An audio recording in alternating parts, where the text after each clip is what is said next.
Hey there, I hope you all are good and doing great. Today we are here with another topic, and the topic name is clause. It's a very important topic for academic and competitive examination.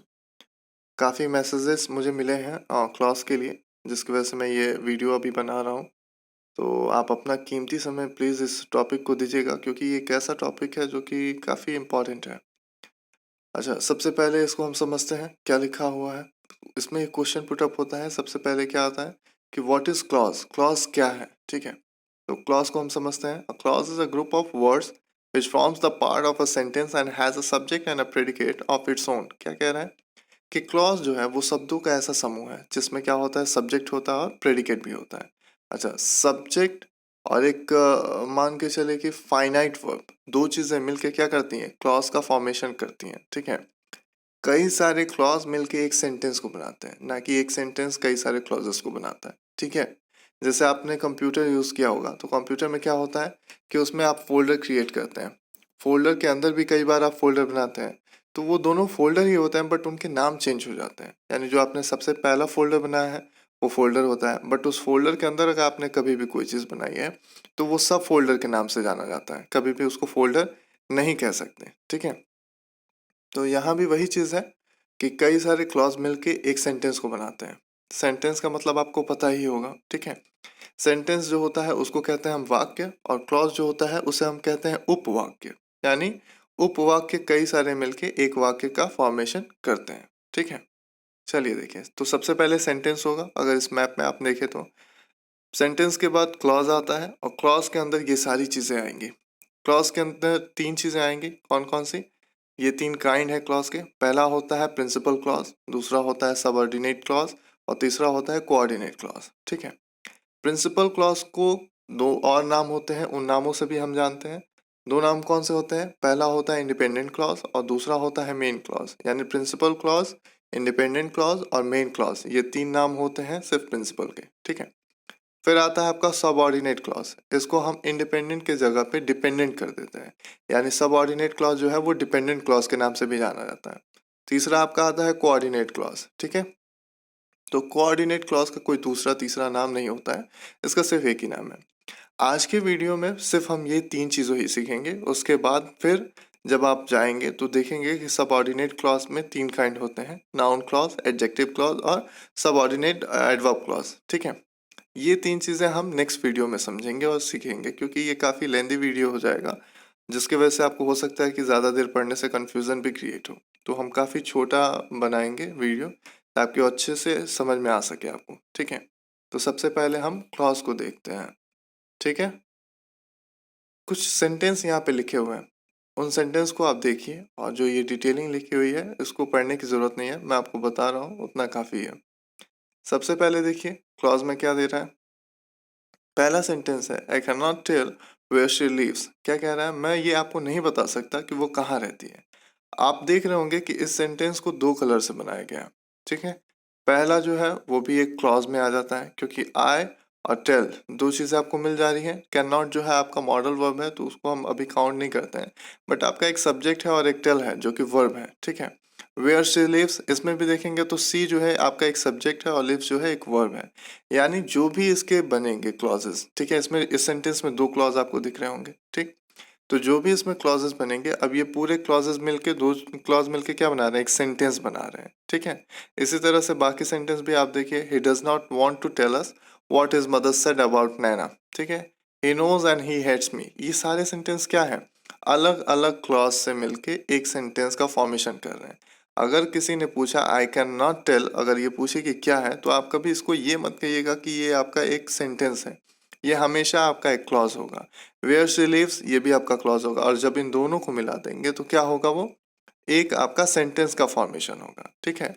अब इसमें देखिए, अगर पहले sentence को आप देखते हैं, ठीक है, तो इसमें क्या दिखा है कि I can not tell where she lives, ठीक है। एक इसमें देखेंगे तो इंडिपेंडेंट क्लॉज है, और दूसरा क्या है, डिपेंडेंट क्लॉज है। आई कैन नॉट टेल, मैं तुम्हें नहीं बता सकता, ये क्या है, एक इंडिपेंडेंट है, इसकी खुद की अपनी मीनिंग है। और वेयर शी लिव्स, ये क्या है, डिपेंडेंट है। ये तब तक डिपेंडेंट रहेगा या इसकी मीनिंग क्लियर नहीं हो पाएगी जब तक इसके पहले का एक इंडिपेंडेंट क्लॉज ना हो, ठीक है। इस तरह से ये मिलके जो है एक क्लॉज का फॉर्मेशन करते हैं। यानी डिपेंडेंट भी हो सकते हैं दोनों, या दोनों आपका ऐसा हो सकता है कि एक मेन क्लॉज हो और एक जो है आपका दूसरा वाला हो सकता है, ठीक है, जिसको हम सबऑर्डिनेट क्लॉज भी कहते हैं। यानी प्रिंसिपल क्लॉज और सबऑर्डिनेट क्लॉज भी हो सकते हैं, बीच में कंजक्शन हो सकता है, ठीक है। अब वो कोऑर्डिनेटिव कंजक्शन भी हो सकता है और सबऑर्डिनेटिव कंजक्शन भी हो सकता है। चलिए इसमें इसका डिटेल्स थोड़ा सा पढ़ लेते हैं। Each part has a subject and predicate of its own, and each forms the part of a sentence. So each of the above sentence has a two clauses. क्या कह रहा है कि हर एक प्रत्येक पार्ट में क्या होगा, एक सब्जेक्ट होगा और एक प्रेडिकेट होगा। अच्छा, आपको मैंने पिछली बार बताया भी था कि सब्जेक्ट क्या होता है, प्रेडिकेट क्या होता है। अगर आपको नहीं पता होगा इसके बारे में तो आप हमारा वीडियो देख सकते हैं, डिस्क्रिप्शन में मैं आपको लिंक दे दूंगा, ठीक है। तो ये क्या कह रहा है कि हर एक पार्ट में सब्जेक्ट होगा और प्रेडिकेट होगा। It's own and each forms the part of a sentence, और ये दोनों क्या होंगे, एक सेंटेंस के पार्ट होंगे। यानी दोनों एक दूसरे के बिना क्या हो रहे हैं, अधूरे हो रहे हैं। वैसे तो आधा देखा जाए तो वो कंप्लीट है, बट उसको भी इनकम्प्लीट मानेंगे अगर सेंटेंस की नज़र से देखा जाए तो। So each of the above sentence has two clauses. क्या कह रहे हैं, तो इसलिए हम किसी भी सेंटेंस को क्या कहेंगे कि कम से कम उसमें दो क्लॉजेस होते हैं, ठीक है। मैक्सिमम तो नहीं कह सकते, बट मिनिमम जो है दो क्लॉजेस होते हैं, ठीक है। It is also necessary that each a clause must have a finite verb, जो कि मैंने आपको पहले ही बताया था कि एक क्लॉज में एक फाइनाइट वर्ब का होना बहुत ही ज़रूरी है। फाइनाइट वर्ब भी एक काफ़ी अच्छा टॉपिक है। जैसे जैसे हम आगे बढ़ेंगे वैसे इस टॉपिक के बारे में हम बात करेंगे। काफ़ी ये इंटरेस्टिंग टॉपिक है, ठीक है। Any phrase having infinitive verb, infinitive को भी आप शायद जानते होंगे, अगर नहीं जानते हो तो मैं आपको बता दूं, टू प्लस वर्ब का फर्स्ट फॉर्म जो होता है वो इन्फिनेटिव वर्ब होता है, ठीक है। और जो फाइनाइट वर्ब होता है वो ऐसा वर्ब होता है जो कि सब्जेक्ट, पर्सन और नंबर के अकॉर्डिंग चेंज हो जाता है। जैसे ही के साथ इज हुआ, ठीक है, यू के साथ आर हुआ, तो यहाँ पे एक सब्जेक्ट आपको दिख रहा होगा ही या यू, उसके साथ क्या आया, इज आया और आर आया। तो ये क्या होता है, सब्जेक्ट जैसे ही हमने चेंज किया, ही के साथ ही के जगह पे यू को इस्तेमाल किया, तो इस के जगह पे आर का आ गया इस्तेमाल, ठीक है। तो ये क्या कहलाता है, आपका फाइनाइट वर्ब कहलाता है। यानी सब्जेक्ट के चेंज होते ही जो वर्ब चेंज हो जाएगा वो फाइनाइट वर्ब में आता है। और इन्फिनेटिव में आपको बताया ही, टू प्लस वर्ब का फर्स्ट फॉर्म, यानी एक से ज्यादा वर्ब को जोड़ने का काम करता है इन्फिनेटिव, ठीक है। तो यही कह रहा है कि any phrase having infinitive verb can not be called a clause. यानी जिस सेंटेंस में अगर इन्फिनेटिव वर्ब होता है तो वो क्लॉज के अंतर्गत नहीं आता है। Sometimes the sentence has two clauses but the subject part may be hidden. कह रहा है कि कभी कभी एक सेंटेंस में दो क्लॉजेस होता है बट क्या होता है, सब्जेक्ट जो होता है वो हिडन होता है। जैसे लास्ट वाले में देखिए, he knows and he hates me, यानी यहाँ पे एंड के बाद एक ही आएगा, बट यहाँ पे क्या बार बार रिपीट करने की वजह से हमने उसको हटा दिया है। तो ये अंडरस्टैंडिंग होती है, ठीक है। ज़रूरी नहीं है कि हम बार बार सब्जेक्ट को लगाए ही, कुछ टाइम हम उसको हटा भी सकते हैं या छिपा सकते हैं, पार्ट में भी हिडन हो सकता है, ठीक है। चलिए अब देखते हैं हम क्लॉज का क्या देखते हैं, प्रिंसिपल, इंडिपेंडेंट और मेन क्लॉज। यानी आप चाहे तो इसे प्रिंसिपल क्लॉज कह सकते हैं, चाहे तो इसे इंडिपेंडेंट क्लॉज कह सकते हैं, या आप इसे मेन क्लॉज भी कह सकते हैं। इसकी डिटेलिंग थोड़ी सी देखते हैं हम। The part of a sentence which can stand and has a sense of its own and may be a complete sense in itself is called the principal और मेन क्लॉज। क्या कह रहा है, जो सेंटेंस का पार्ट होता है विच can stand has a sense of its own, यानी जिसकी अपनी खुद की एक कंप्लीट मीनिंग हो। यानी अगर उस पार्ट को आप पढ़ते हैं तो आपको दूसरे पार्ट को पढ़ने की जरूरत नहीं है, क्योंकि वो पहला पार्ट आपको पूरी डिटेल दे देता है, उसके बाद आपकी पूरी मीनिंग उसकी निकल जाती है, ठीक है। जैसे, और उसी को हम प्रिंसिपल या मेन क्लॉज भी कहते हैं, या आप उसको इंडिपेंडेंट क्लॉज भी कह सकते हैं। जैसे यहाँ पे देखिए दो कलर का वापस से इस्तेमाल किया गया है। पहला सेंटेंस क्या है, we went school when the sun rises. अब इसमें देखिए वी वेंट स्कूल, हम स्कूल गए। अब इससे पूरा कंप्लीट मीनिंग निकल गया कि हम लोग जो है वो स्कूल चले गए, ठीक। दूसरा क्या कह रहा है, व्हेन द सन राइजेस, हम स्कूल कब गए, जब जो है सूर्योदय हुआ, ठीक है। अब यहाँ पे देखिए एक जो है डिपेंडेंट है, एक जो है इंडिपेंडेंट है। वी वेंट स्कूल क्या है, एक इंडिपेंडेंट क्लॉज है। व्हेन द सन राइजेस ये क्या है, एक डिपेंडेंट क्लॉज है, ठीक है। यानी अगर देखेंगे आप व्हेन द सन राइजेस, ये एक जब सूर्योदय हुआ, ये पूरा एक कंप्लीट मीनिंग नहीं दे रहा है। लेकिन अगर इसको जोड़ देते हैं वी वेंट स्कूल के साथ, तो एक कंप्लीट मीनिंग आ रही है कि हम स्कूल गए जब सूर्योदय हुआ, ठीक है। इसीलिए इसमें एक डिपेंडेंट है और एक इंडिपेंडेंट है। यानी ये जो येलो कलर का या गोल्डन कलर का आपको दिख रहा है वो आपका प्रिंसिपल क्लॉज या मेन क्लॉज कहलाएगा, ठीक है। यहाँ पे भी देखिए, she said that she was not feeling good. किसे अच्छा नहीं लग रहा था ये आपको पता नहीं चल पाएगा जब तक उसने नहीं कहा कि सी सेड। ठीक है, उसने कहा दैट कि सी वॉज नॉट फीलिंग गुड। किसे अच्छा नहीं लग रहा था? तो उसे अच्छा नहीं लग रहा था और उसने ये कहा। तो सी सेड जो है वो आपका क्या हो जाएगा, एक प्रिंसिपल क्लॉज या मेन क्लॉज हो जाएगा। ठीक है, आई होप आपको ये चीजें समझ में आ रही होंगी। तो यहाँ पे देख रहे होंगे, we went to school and see said are the principal clause because they are complete sense in themselves. यानी जो वी वेंट स्कूल है और द सी सेड है, ये दोनों ने अपने आप में एक कंप्लीट सेंस दिया है। इसकी पूरी की पूरी बात समझ में आ रही है, इसलिए ये क्या हो जाएंगे, प्रिंसिपल क्लॉज हो जाएंगे या मेन क्लॉज हो जाएंगे, या आप इसको इंडिपेंडेंट क्लॉज भी कह सकते हैं। So a principal clause is a part of a sentence which is stand by itself as a complete sense. Generally, no connectivity is used before it. ठीक है, यानी no connective is use before it, मतलब क्या कह रहा है कि कोई भी एक कंजक्शन का इस्तेमाल यहाँ पे नहीं किया जा रहा है सही से, ताकि किसी सेंटेंस को जो है अलग से जोड़ा जाए। ठीक है, कोई कनेक्टिव वर्ड्स वगैरह इसमें बहुत ज़्यादा नहीं आते हैं। समझ में आया आपको?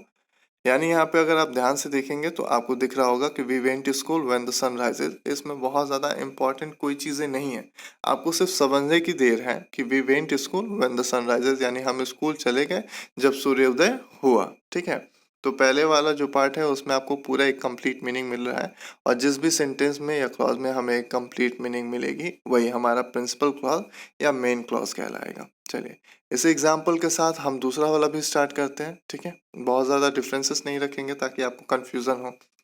कह रहा है the part of sentence which can not stand alone and which depends on the principal clause for its full meaning is called subordinate और डिपेंडेंट क्लॉज। ठीक है, ये चीज़ मैंने आपको पहले ही बताई थी कि एक इंडिपेंडेंट होगा और दूसरा डिपेंडेंट होगा।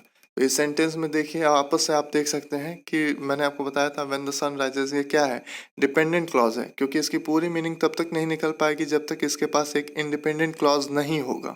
ठीक है, यही चीज़ें वापस से यहाँ समझाई गई है। अगर आपके पास थोड़ा सा समय हो तो इसको रोक के इस वीडियो को और अच्छे से इस चीज़ को देखिएगा और समझने की कोशिश कीजिएगा।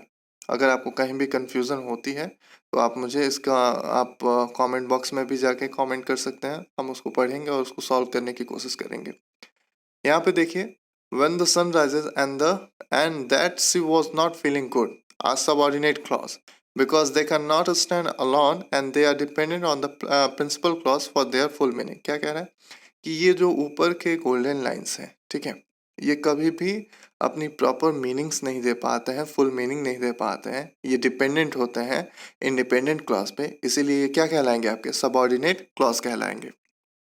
नीचे वाली लाइन जो हमने ब्लू कलर में हल्की सी कर रखी है, ये काफी इंपॉर्टेंट है। ठीक है, the sentence which have one principal clause and other subordinate clause are called complex sentence which we shall discuss in later pages. ठीक है, क्या कह रहा है, ध्यान से देखिए कि जिस सेंटेंस में, ठीक है, एक क्या हो, प्रिंसिपल क्लॉज हो और दूसरा क्या हो, सबऑर्डिनेट क्लॉज हो, वो दोनों मिलके एक कॉम्प्लेक्स सेंटेंस का फॉर्मेशन करते हैं। अच्छा, जब आप आगे धीरे धीरे बढ़ेंगे तो आपको समझ में आएगा कि नाउन क्लॉज क्या है, एडजेक्टिव क्लॉज क्या है और एडवर्ब क्लॉज क्या है, और उसके बाद आपको सिंपल सेंटेंस, कॉम्प्लेक्स सेंटेंस और कंपाउंड सेंटेंस को भी पढ़ना है। इसीलिए ये वीडियो काफ़ी लंबा ना हो तो हमने इसे 3-4 पार्ट्स में डिवाइड कर दिया है, बट आप इसको पूरे अच्छे तरीके से देखें ताकि आपको ज़्यादा अच्छे से समझ में आ सके। ठीक है, क्लॉज में देखिए अब वापस से क्या आता है, कोऑर्डिनेट क्लॉज। ये काफ़ी आपको इजी मिल जाएगा समझने के लिए। When a sentence has two clauses and each clause has independent meaning and each can stand alone, these clauses are called coordinate clauses.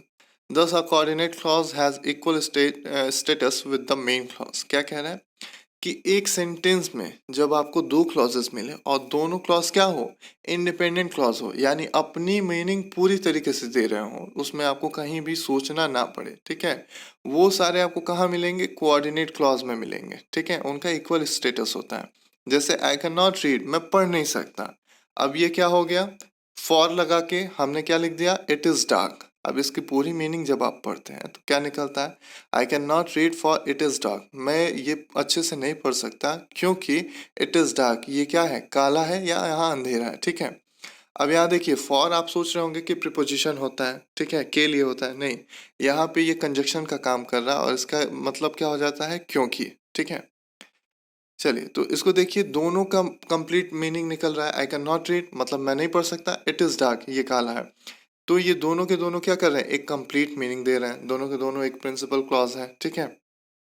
इसलिए क्या हो जाएगा कि ये दोनों जब मिलके एक सेंटेंस बनाएंगे तो वो क्या हो जाएगा, कोऑर्डिनेट क्लॉज में चला जाएगा। She hired a rickshaw yet she miss the train. उसने जो है रिक्शे को क्या किया, हायर किया, ठीक है, अपने काम के लिए रोका, खरीदा। उसके बाद भी उसकी जो ट्रेन है वो क्या हो गई, छूट गई। Each part has independent she miss the train. यहाँ पे देखिए सी मिस द ट्रेन का मतलब क्या हुआ कि उसकी ट्रेन छूट गई या चली गई। शी हायर्ड अ रिक्शा, ये भी एक कंप्लीट मीनिंग दे रहा है कि उसने एक रिक्शे को हायर किया। Each part has a independent meaning, मतलब जो भी इसके पार्ट्स हैं वो सारे क्या करते हैं, एक इंडिपेंडेंट मीनिंग रखते हैं। Such type of sentence are called compound. और इस तरह के जो सेंटेंस होंगे उसको हम क्या कहेंगे, कंपाउंड कहेंगे, यानी दो चीजों को जोड़ेगा जिसकी एक कंप्लीट मीनिंग होगी। Since these principal clauses are joined by the coordinating conjunction and are of a equal status, they are called coordinate clauses। क्या कह रहा है कि इसलिए, ठीक है, प्रिंसिपल क्लॉजेस जो जुड़ जाते हैं किससे, कोऑर्डिनेट कंजक्शन से, वो क्या होते हैं, इक्वल स्टेटस भी रखते हैं, और इसीलिए उनको हम क्या कहते हैं, कोऑर्डिनेट क्लॉज कहते हैं। चलिए ये देखिए, ये सबसे इंपॉर्टेंट पेज है आपका, ठीक है। देखिए difference between subordinate clause and coordinate clause, यानी आपको देखना पड़ेगा कि सबऑर्डिनेट क्लॉज में और कोऑर्डिनेट क्लॉज में क्या डिफरेंसेस हैं। सबसे पहले देखिए, a subordinate clause depend on the main और principal clause for its full meaning and can not stand alone, while a coordinate clause has independent meaning and can stand alone. क्या कह रहा है कि एक जो सबऑर्डिनेट क्लॉज होता है, ठीक है, वो हमेशा एक मेन क्लॉज या प्रिंसिपल क्लॉज के ऊपर डिपेंड होता है अपने पूरी एक कंप्लीट मीनिंग देने के लिए, and can not stand alone, और वो कभी भी अपना पूरा मीनिंग नहीं दे सकता है।